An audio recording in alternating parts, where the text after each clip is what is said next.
marriages that people marry and go to the family houses? Does it contribute to their troubles or to the chaos they experience? I think it's based on individuals, but for me, family house is a no-no, and it's something that I will not advise anybody to do. And we cannot neglect the fact that it does play a role in some of the family crises. You ask certain couples and they tell you that if it's only me and my husband, we have no issue. But is this sister, is this brother, is the mother, is the father? So you discover that is the third party that is bringing the issue in the family. So it causes, yes, in order to answer your question, I'll say yes, it contributes to some of the marital chaos and issues that ordinarily shouldn't have happened or have occurred in the marriage. We would like to know now, are there some positive effects to a particular couple who are living in a family house? Is there anything positive or good about it? We'd like to know. As I said, it's based on individuals actually. Because I was talking to a friend initially when she married. She was like, oh, it's good to be in the family house because if the husband goes out and wants to come back late, the mother will have to put in the check and balance. That was her own perspective. But few years down the line, she was like, I would have followed your advice not to follow my husband to the family house. So for her at that point, it was a positive gain because she felt she could not, her husband cannot hear her or maybe understand from her own point. So the mother will caution him when he's going the wrong way. So for her, it was a positive effect at that moment. But generally, I don't think there are much positives to this family house issue. If you have children, it will be in a positive light because probably you have more hands to look after your children, especially if you're a busy person, if you're a working class woman. You are comfortable that your child is under the care of the grandma, of the uncle, of the auntie, or whosoever, comprises of the family house. So you are free and more relaxed to go about your daily business without being bothered that your child needs, care and attention from you. So in that aspect, I would say yes, it is positive if you have children and you're looking for extra hands to take care of them. So yeah, it's positive. Wow. Are you learning along with me? Because I am learning. You said there are some positives, all right? It helps you to have free time to run around because of the extra hands to take care with your kids. As somebody even said, in the event that maybe you're talking to your husband and he won't be listening to you well, the parents can come in. Does the bad swallow the good? The bad effects of staying in the family house that we have heard and learned, does it swallow the good effects that comes with staying in the family house? If I want to answer from my own perspective, I may be biased. So other Okay. persons are benefiting. Let's try to cover this in a minute. Okay. So if I want to strictly answer from my own perspective, I'll be biased to other people who have really enjoyed the benefit of family house. But one thing I know is that women are territorial. A woman wants to be in charge of her home. A woman wants to be in charge of her environment. That is for women who know their onions. They just want to be in control of what is happening within their environment. True. Family house won't give you an opportunity. You can't have that total control when you are in the family house. Especially if your mother-in-law is alive or you have these sister-in-laws that know what they are up to and want to put you in your own place. So there are restrictions. There's just so much to an extent you can go when you're in the family house as a woman. And for me, you leave your husband trying to, choose between you and his family and, his parents and all that. So there are a lot of technicalities are involved that ordinarily shouldn't be. You shouldn't be competing for your husband's attention because it gets to that point when sometimes your husband is wondering, is it this really this wife I married that is causing the problem? Because he has lived with those people for so long and there are no issues. Technically there are no issues, but it seems you are the one picking in. Women are very sensitive and very intuitive. Sometimes you may not even say something, but your appearance, how you act and all that will suggest something to the woman. And maybe you're trying to point it out to your husband, he's not seeing it that way. And he's right. There's a book I'm reading, Men Are From, is it Venus and Women Are From Mars, a gift from my husband. So I'm trying to also understand the way men think, the way men reason, and all that. So for me, I would say the bad outweighs the good. If you want a close niched family, if you want to have a bond with your husband, if you value your marriage so much, then family house is not where to really start your life as a newlywed couple. Circumstances may take you to the family house. Challenges may come that you may need the family house, but it should be a go-to place, not a live-in kind of environment. So that's just my take on that. Family house should be a go-to place and not a living place. As she said, women are territorial. A woman wants to own her kitchen. A woman wants to be the one dishing soup, the number of meat. You understand? A woman wants to be the number one on the list. A woman wants to compete for attention. And however, staying in a family house, the man is trying to, is it my mother? Should I take sex with my wife? Do you understand? And no time for bonding. I hope you are taking down points. I know of a woman who the husband wants to have intimacy in the daytime, but because the kind of home they live in is like a family setting, and the woman say, I cannot connect. I can't connect. Yeah. She feel like people are moving here, she can't connect. And it was, you feel you are seen when you're doing that with your spouse. So it's not something that you really want to find yourself all right, in. so we're learning so much, and then we're going to the next one. The truth is, I just want to thank God for this particular topic and this talk we're having. All right. She said, even if circumstances take you, of which we know that some people at some point of marriage, things are tight, or maybe they must have spent their monies to run around and they resort to stay in a family house, don't stay there with a mentality you are staying forever. Yeah. No. Just walk towards going to stay and bond with your wife and starting your own family. Thank you, Dr. K, on that. So, the next question is, we're Christians, and we're not just talking because we want to come and talk about marriage. We're coming from Emmanuel, which is the Bible, which we're supposed to take dressing and instructions from.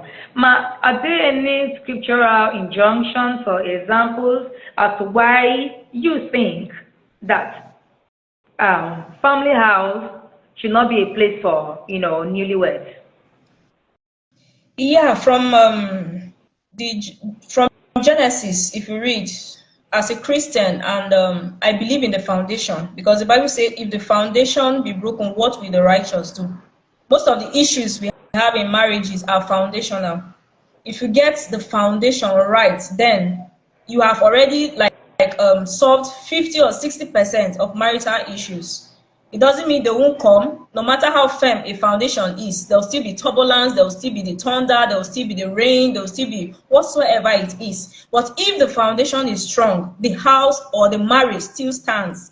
So the biblical scripture, when you read Genesis chapter 2, verse 24, they say, a man shall leave his father and his mother. There must be a living and cleave to his wife, and the two shall become one. If you don't leave, you can't cleave. It is not magic.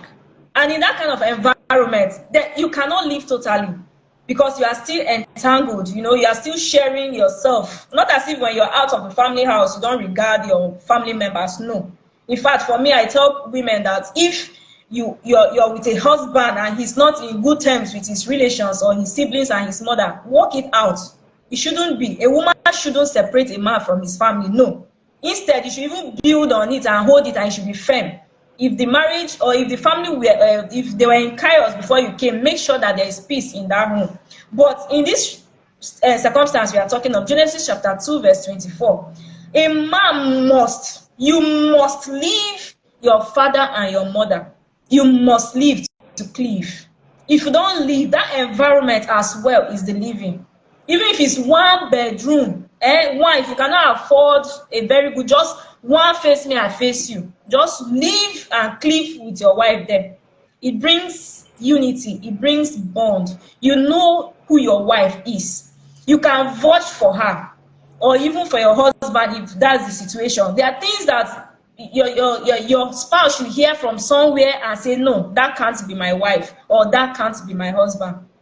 You can't get that in the family setting. You can't in the family house setting. So there must be a living to cleave. For me, it's something I will not compromise, and I advise people, don't even compromise it for anything.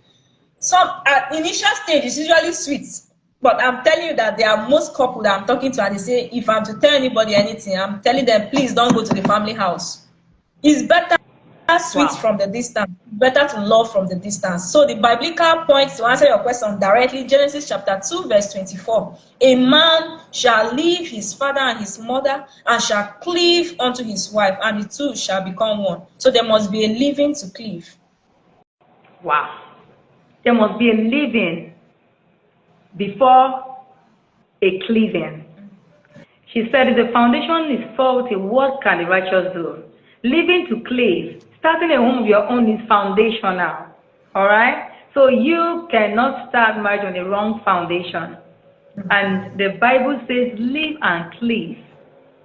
Living and cleaving is both mentally, emotionally, financially, physically.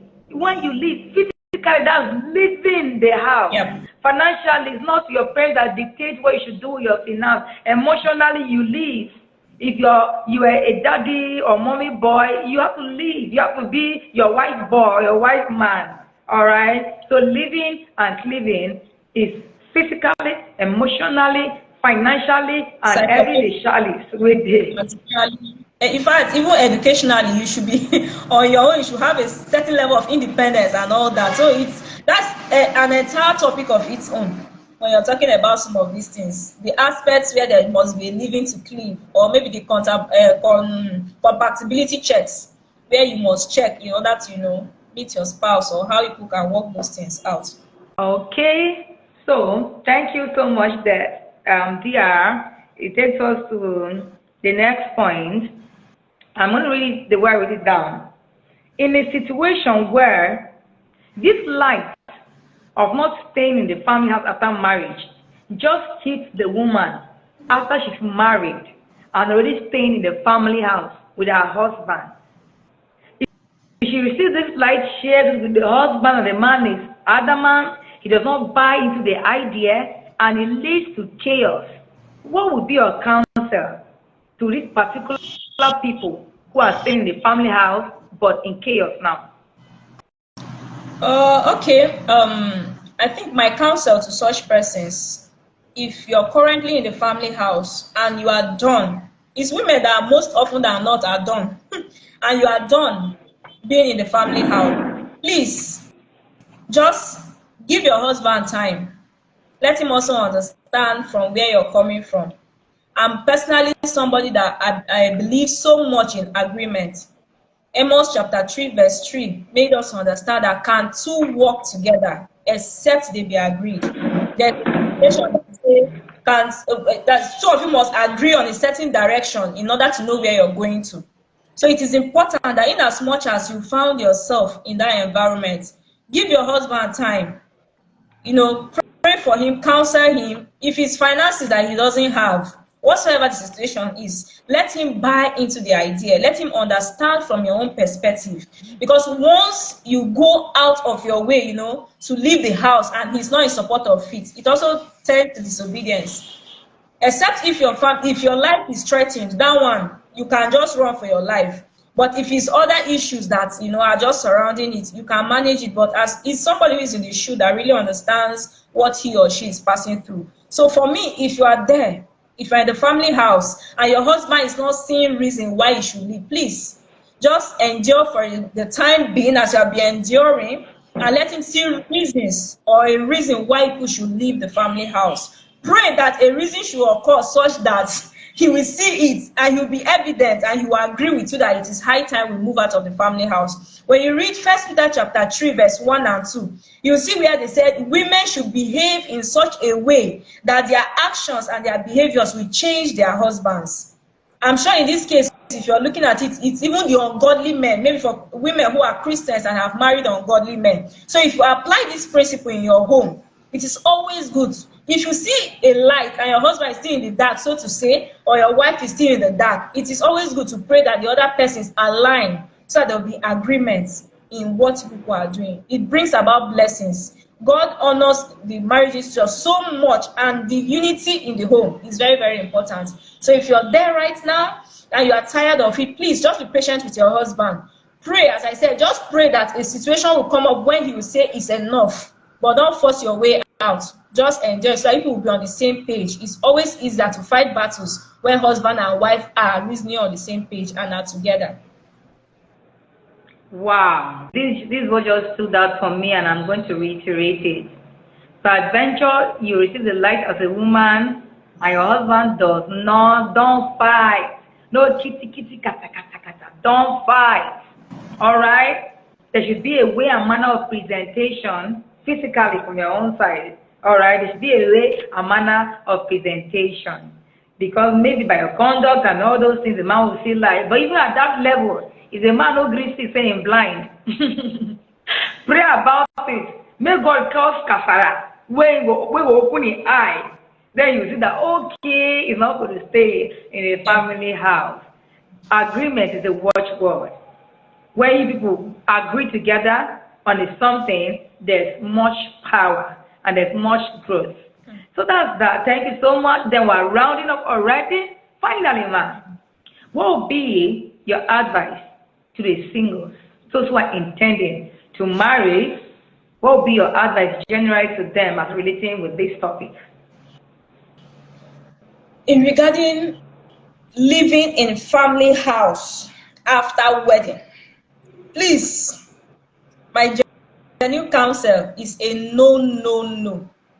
Don't try it.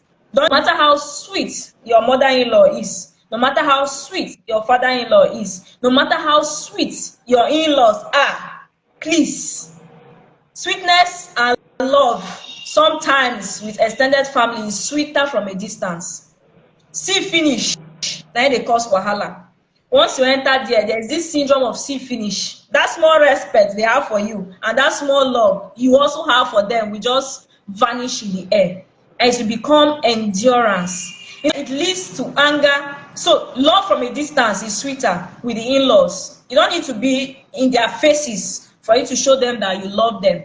So for me, avoid such situations, because and for women at that instance, maybe you are trying to conceive, your emotions are ruined, and you may even find it difficult to conceive because you are not mentally stable, you are not hormonally stable to take in and all those things. So it comes with a lot of issues. So for me, for intending couples, please, as a lady, advise your husband, if he doesn't have money, even if it's one room self-contained, be humble. Because sometimes it's we women that put men into that situation. You know he cannot afford a 2-bedroom flat, for example. You have agreed to marry him. Start life small with him. Accept to be in that one room with him, and God will bless you from there. Because he who finds a wife finds a good thing and obtains favor from the Lord. There are men who were broke as anything, but because of the marriages that they've entered into, because of the wives who saw their vision, as in who saw the God's hand upon them, they are today, they own houses, they own cars. It was such an explosive swell time, and thank you over again. If you are intending to marry, please don't start marriage with problems. Our guest is saying it's a no-no. It's a no-no. Many people started low. I started low. Yes, I started that way. Many people started, but now we're no longer there. All right? So please dare to start low, but start correctly. Start it right. Staying in a family house is starting with pending problems already. So please, one thing she said that stood out for me, please discuss. Discuss, talk about it. Discuss.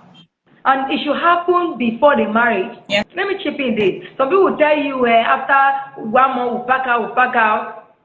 Some of them may be deceiving, but some will be honest. But there should be that one room. It should be in place. It should be in place. So that you not see somebody deceived you or this or that. Just to add, that issue of you say some will be deceiving. Sometimes it's not about deception, but once you marry, certain challenges will normally come in. Different issues come up that takes finances. So that may not be an option. So you just consider it as an easy way out. Why still put this money into a house when we can use it to do something else? So as you said, discuss it first. Let it be settled before you enter marriage. That's just it. So it's not always about deception, but the realities of marriage sets in. I want to thank every viewer. Please, if you see this video, don't jump past, don't scroll past. Take time and watch this video. Prescribe it for a friend who is married, for somebody who are in chaos in their marriage over this particular issue. This may just be the deliverance. This may just be the miracle.